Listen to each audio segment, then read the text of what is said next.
This video will contain spoilers from Persona 5 Royal. If you've not finished the game, this is your warning.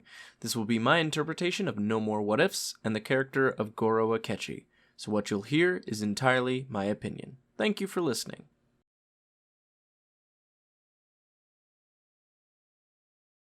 Thanks to Persona 5 Royal, we've learned that Goro Akechi is known to be many things: an ace detective, a foodie, a complete psychopath, and an appreciator of jazz. But what I think is the most defining thing about him is that he fits a certain Japanese proverb. The three faces, or masks if you want to keep with the themes of Persona. The first mask you show to the world, how you act around at locations outside of your home. The second mask you show to your close friends and family, people you trust to a higher degree. The third mask you never show to anyone. It is the truest reflection of who you are.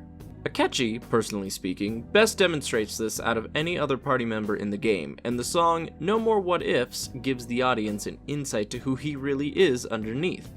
Now if you would rather just skip ahead to the analysis portion, jump to this time here. Now let's take a deep dive into who this detective/hitman really is. Thanks to ToastCat for recommending this song for an analysis.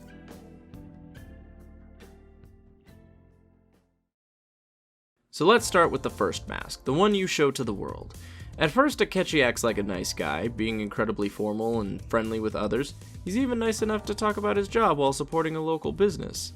He does seem to keep to himself, not really letting on what's going on in his head until later, especially when the crew think that they are screwed in the casino, only for Crow to come in clutch and save the day. But this is all a ruse so that he can do his real job, take out Joker.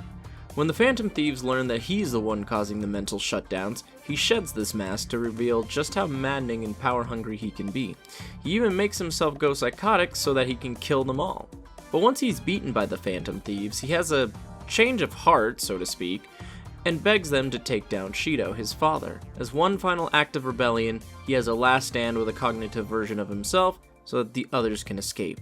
In the original P5, this would be where Akechi's story ends, and that is pretty underwhelming.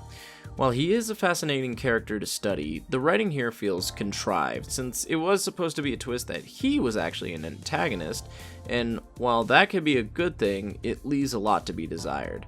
Fortunately, Royal proceeds to improve on this aspect alongside other things. First off, his character has gotten some added depth now that his confidant is optional instead of mandatory.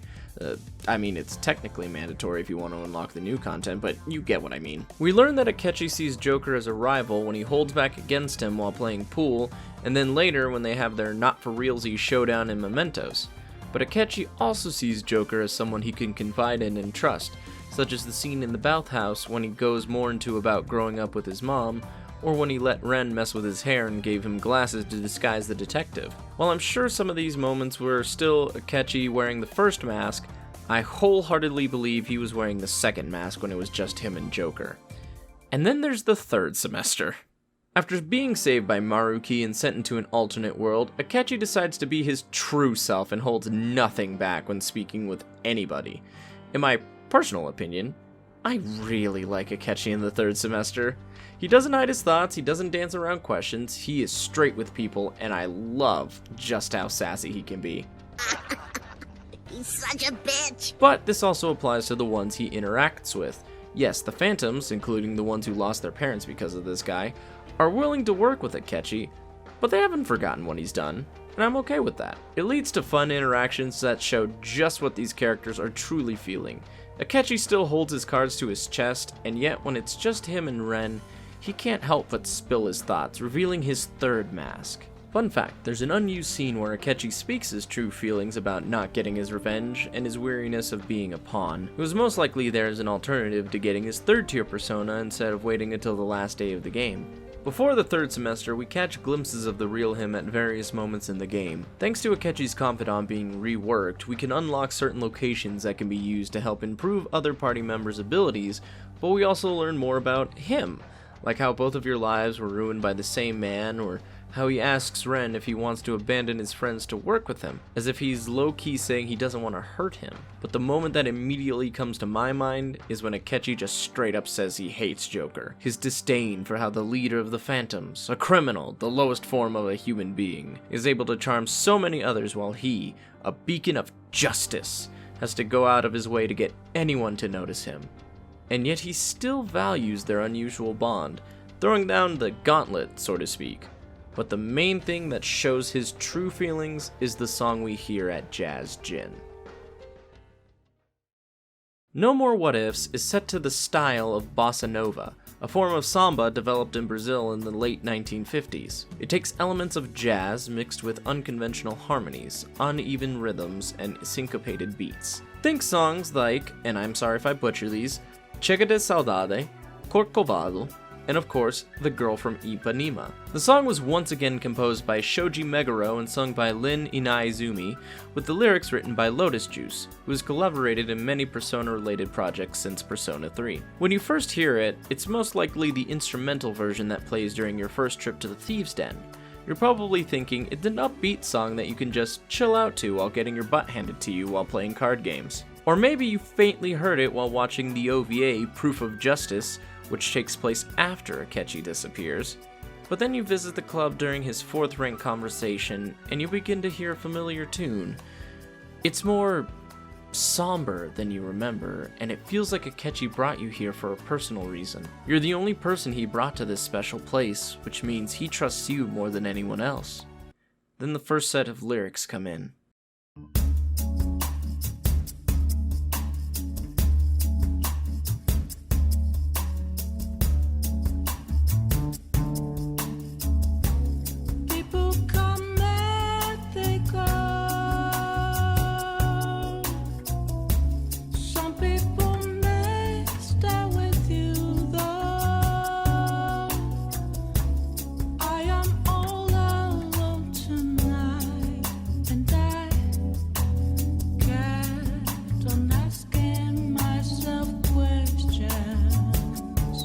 In life, you meet people and eventually they leave, even if they stick around for some time.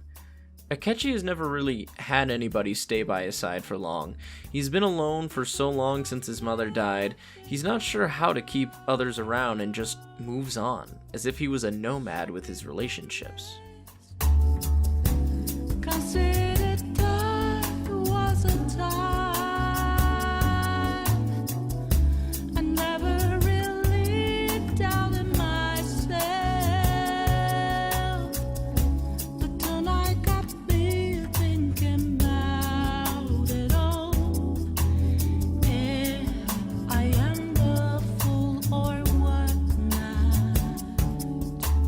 Not once did he believe he was in the wrong.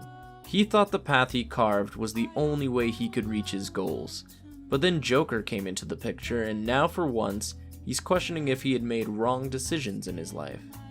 I do not regret with my choices, I'm rather proud.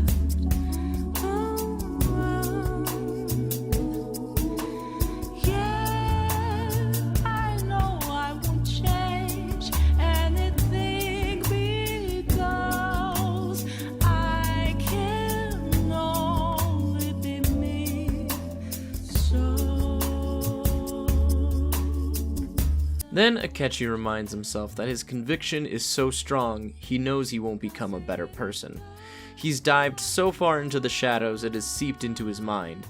But to him, that means he no longer has to hide who he is. He doesn't need the light to disguise his true self. How can I be so sure?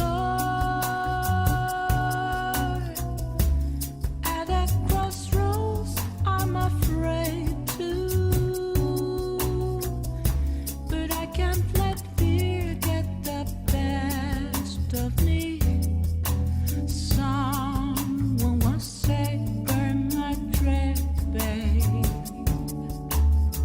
We all fear the unknown in some way or another, and Crow is no different. But he knows fear is a weakness he doesn't have time for, so he will carve out the path he believes in. And the Burn My Dread line is a little shout out to the Persona 3 fans. Who knows what tomorrow holds? Just wanna live my life the way I want. What fills up my soul is passionate music.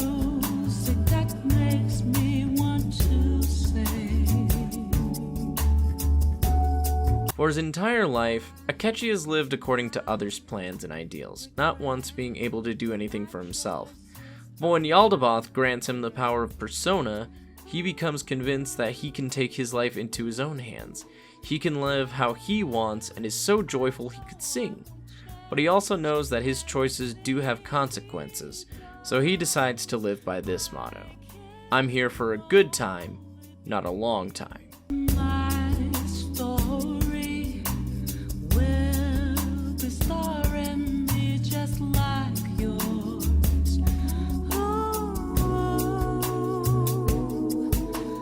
Who knows when will it end? What matters most is how you bring joy to life.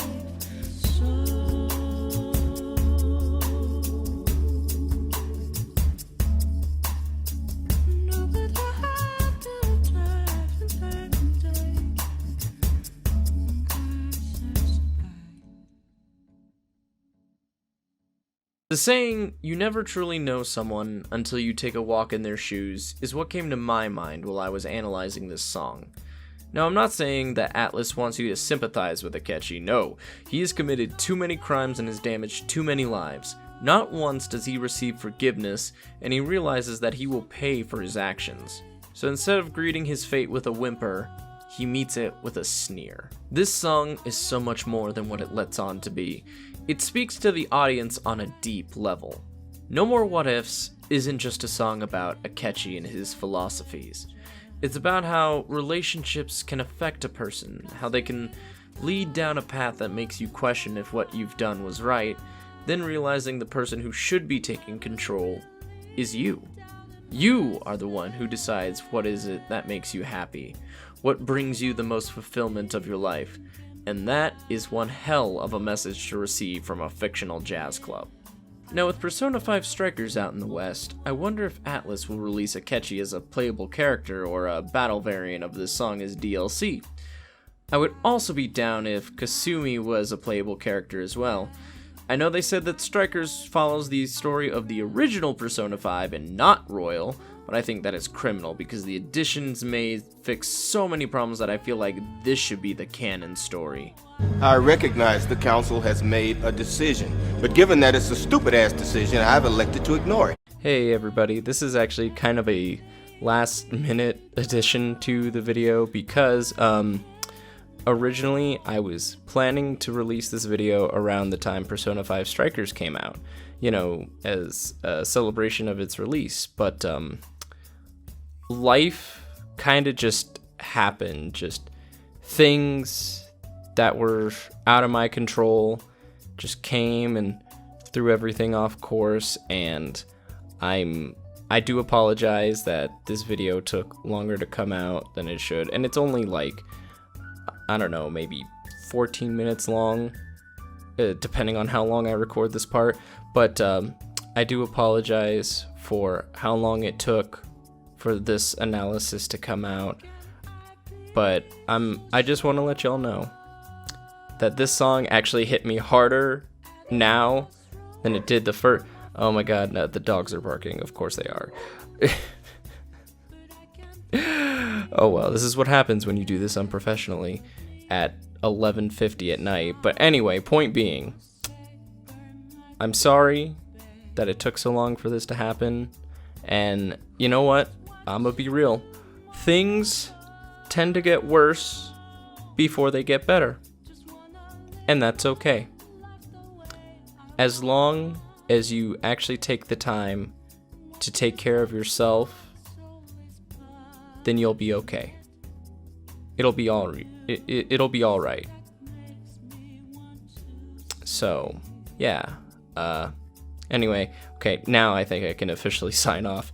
If you want to, listen to more of me, I got other analyses videos, or you can also hop on over to Twitch to see whatever shenanigans I'm getting up to these days. So, I hope you all have a wonderful time. Take care of yourselves. Best wishes, and I'll see you at the next one. Bye-bye.